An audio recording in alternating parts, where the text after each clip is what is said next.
Dear Pastor, here's why you need to listen to this group of people condescendingly known as flat earthers. For they hold yet more evidence that the scriptures that you hold are 100% true, and possibly the key that unlocks the deceptions of the last days. So before your mind contests, please consider the following minutes. To start, here are the only two scriptures that you'll be able to think of that suggest the earth is a spinning ball flying through space. They are Isaiah 40:22 and Job 26:7. In Isaiah 40:22, Isaiah talks about the circle of the earth. Agreed. However, something can be a circle and flat, just like a pizza. Isaiah uses the Hebrew word for ball in Isaiah 22:18 when referring to something being tossed like a ball. Yet in 40:22 he describes the earth and he uses the word circle. And I'll show you why that is accurate in the literal biblical model. Continuing on, in Job 26:7, it talks about how God hangs the earth on nothing, which again, I agree. However, the Hebrew word for earth only means land or soil, and it's true that it doesn't hang on anything. It's set on a foundation and on pillars, just like it says later in Job 38, and these are God's words, not Job's. Bottom line, we could go into over 200 verses that describe a still, flat earth set on pillars under a solid firmament with water above it. But all you have to do is Google Hebrew cosmology, and you will find an image similar to this. This is what the Hebrew writers of the Bible and today's most studied Hebrew scholars agree the authors were describing about their world. It's the world that aligns with a literal reading of the scriptures and everything that we experience every day. So if your brain can just accept that for now, we won't even have to go into how God stopped the sun and moon for Joshua, or how the mechanics of the Big Bang do not allow for an earth to be created 3 days prior to the sun in Genesis 1. The fact is, the entire concept of what we have as space and anything beyond the surface of the earth comes from NASA, the group that claims that this is real. That this is real. And that both of these are real. The group constantly getting caught on live feeds with men in the background of models, harnesses on the International Space Station, and bubbles and scuba gear on spacewalks, whose name in Hebrew can mean to lift up like a rocket to space, or to beguile like the serpent beguiled Eve in the garden. And wouldn't you know it, the NASA logo has a nice big serpent tongue in it, or as the Hebrew word lashon describes, a fork of flame. Not to mention that NASA's Genesis doesn't begin with God, but rather with a group of Nazis, Freemasons, and magicians that name most of their missions after false demigods.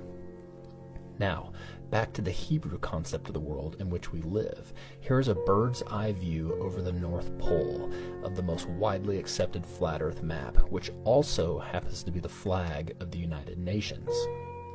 You can see how circumnavigation would still be possible from east to west and west to east, and here are the routes of people who claim to have circumnavigated it north to south. You can see how Antarctica is no longer a continent at the bottom of the globe, but rather a continental ice shelf that holds the waters in place. And just like you can't fall off a lake, you can't fall off the flat Earth because of the Antarctic shoreline. Utilizing the fact that it is the tallest landmass by average elevation, it bounds the waters just as described in Job 26:10 and Proverbs 30:4. We see here through the use of high-powered ground-based lenses and infrared technology that ships do not sail over the curve, and that land masses that should be thousands of feet below the horizon suddenly become visible. We see on dry days when the sun doesn't get magnified during sunset that it is not setting due to the earth spinning, but rather by retreating beyond our ability to see, similar to a ship on the horizon due to perspective. So if things like sunrise, sunset, circumnavigation, and not falling off the edge have similarly simple explanations, it's rational to think that your other questions also have simple explanations. After all, people were existing just fine and predicting celestial phenomena accurately for thousands of years before they were told they were on a spinning ball. And just because something appears to correlate to living on a spinning ball does not mean that it's caused by it. Just like when I go eat lunch at noon, my action of eating correlates to the clock striking noon, but the clock did not cause me to go eat. So I invite you to dig deeper into any of these topics and any others that may surface. This video is not meant to be an all-inclusive masterpiece, but rather a sign pointing to a door that needs to be opened. For me, the biggest evidence is not the lack of curvature, or clips of NASA getting caught faking space, or the fact that all their pictures of Earth describe it as an image or a composite. It is the why. In Romans 1, we see that how you can get to know the invisible attributes of God, including His eternal power, through the things that were made. So if you can actually get to know God through the study and appreciation of His creation, of course there is going to be an evil agenda to dilute that. And how do you dilute something? Well, you pour it into something bigger, like infinite space, and you convince people that they are merely statistical probabilities of an ever-expanding, potentially infinite universe, creating a godless religion of scientism, which is diametrically opposed to every line of Scripture on page 1 of the Bible. Remember, Jesus rebuked the Pharisees, telling them that they could discern the face of the sky and the earth, but they couldn't discern the age in which they were living, meaning that their cosmology was correct. And what was their cosmology? We need to be able to discern the times and the deceptions in which we live. So I invite you to open your mind, prove all things, hold fast to that which is good, and let God be true and every man a liar. God bless. God is an ever-receding pocket of scientific ignorance. All the things that matter for evolution weren't created at the beginning of time. They're created in the nuclear furnaces of stars, and the only way they can get into your body is if the stars were kind enough to explode. So forget Jesus. The stars died so that you could be here today. What is gravity? I have no idea. Okay, next question. Wow. No, here's the difference. We can describe gravity. We can say what it does to other things. We can